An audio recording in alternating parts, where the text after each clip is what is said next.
Brian, let's talk about capital gains, depreciation, and recapture. When it comes to real estate, I mean, depreciation and real estate don't seem to go together in the same sentence. Yeah, that's why I want to talk about this, because doesn't real estate appreciate as opposed to depreciate?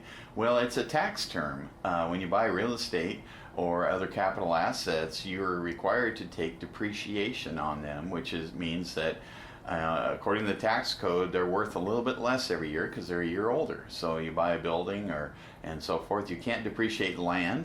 So let's say you buy a building for $1 million. Maybe there's an assignment of $300,000 of that purchase price to the land part. No depreciation is taken on that. But there is depreciation taken on the rest of it.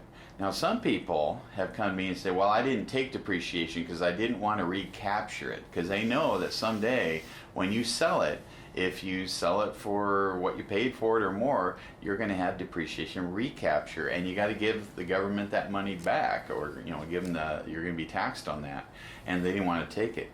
But there's a piece in the tax code that says depreciation is you have to take the amount that's allowed or allowable, meaning that if you didn't take it, they're going to assume like you did, you just didn't get any benefit for it. So you better take it. So take your depreciation deductions. Now, some people might say, well, that's not really good, because I heard that depreciation recapture might be taxed at 25%.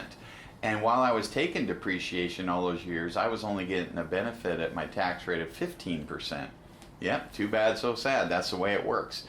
You're going to get the benefit annually with a depreciation deduction every year that you own it at whatever your tax rate is that year. When you sell it, you're going to recapture that depreciation you've taken, probably at a rate of roughly 25%. It seems a little counterintuitive that you are depreciating something, you're giving it up, but then you're taking it back. What's the sense in that? Yeah, well, it helps people that own real estate while they own it, that they get some depreciation write-offs, which lowers their tax bill all those years. And again, when they sell it, though, they're going to have to give it back. So let's say in my example, you paid $1 million for the property, you assigned $300,000 to the land, you've owned it a long time, and that other $700,000, you've depreciated it down to zero. So now your cost basis is $300,000. Let's say you sell it for $1 million or $2 million. Well, that $700,000, the first $700 is depreciation recapture. The first $700 of your gain is depreciation recapture. The next $1 million is capital gains. So these have different rates. So I mentioned the depreciation recapture could be at a rate as high as 25%. The capital gains will be taxed either at, depending on the sale price, 0%, could be at 15%, could be at 20%, it could be at 23.8%. It depends on your total gain and your other income sources. So there's two different rates that we might be talking about between the part that is depreciation or recapture and the part that is capital gains. So is there a strategy to avoid cap gains taxes and recapture taxes?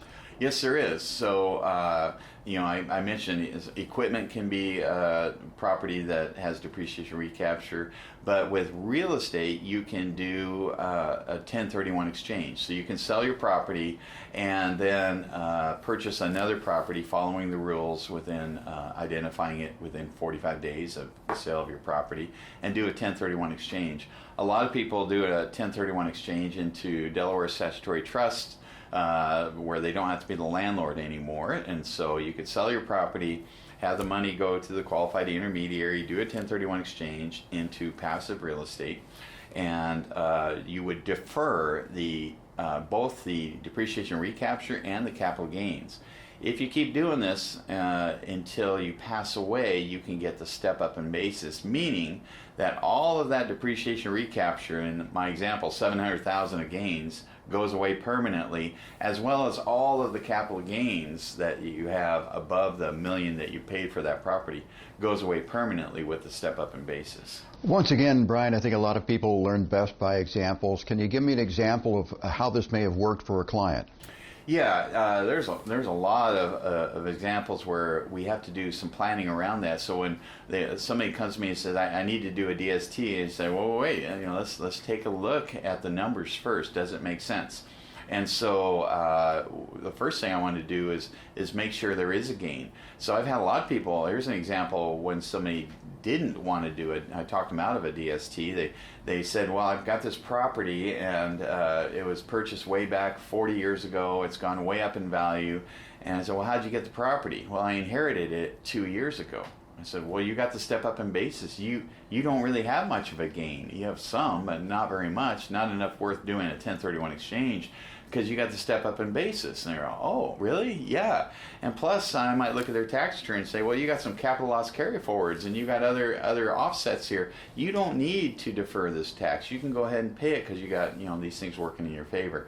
So you really have to combine the gain with the tax projection, with where they're at tax-wise, the other things on their return, to make a determination as to timing and whether you should or shouldn't try to avoid that. But just know that if you buy real estate, you're going to maybe have a big tax bill someday if you just sell it outright because of depreciation or recapture. Thanks for telling us more about depreciation, recapture, capital gains.